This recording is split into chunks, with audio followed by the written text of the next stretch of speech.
Les chiffres sont rares, il est vrai, difficiles à vérifier, mais quand ils nous parviennent, il faut les transmettre. Le nombre d'écoles fermées dans l'espace sahélo-saharien a atteint un nombre dramatique. 62 établissements scolaires fermés au nord du Cameroun, 926 au Mali, au Burkina Faso plus de 2000.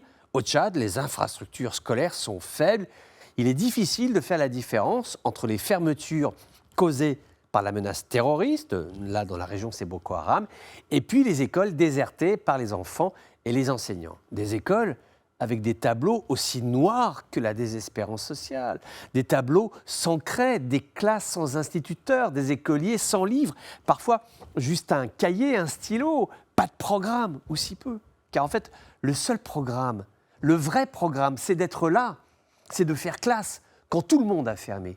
C'est défier l'analphabétisme, je dirais même l'analphabétise de ceux qui pensent qu'un peuple inculte est plus facile à gouverner. Le niveau d'instruction d'une population est son premier vecteur de développement, de ressaisissement, d'accompagnement du destin collectif. Pourquoi accepte-t-on ces écoles fermées dans le Sahel? Comment peut-on s'y résoudre? Comment peut-on courber l'échine? Car savoir, transmettre le savoir, ce sont là les fonctions essentielles de l'humanité.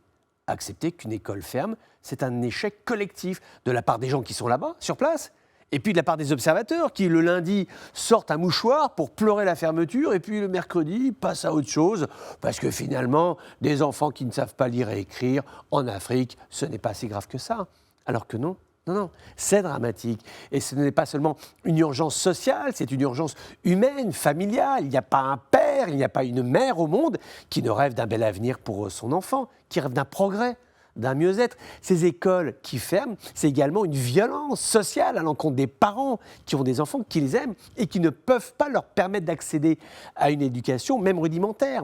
Nous pourrions presque avoir recours à cette formulation, un peu maladroite, qui consiste à dire que l'école est un lieu de bataille, entre guillemets bien sûr, mais de bataille pour la dignité de ces dizaines, de ces centaines de milliers de familles à qui le destin demande de faire le deuil de l'éducation de leurs enfants.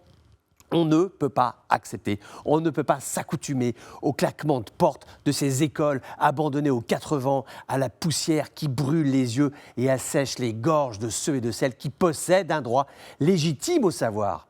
L'école, le libre accès à l'école, doit devenir la première de nos batailles.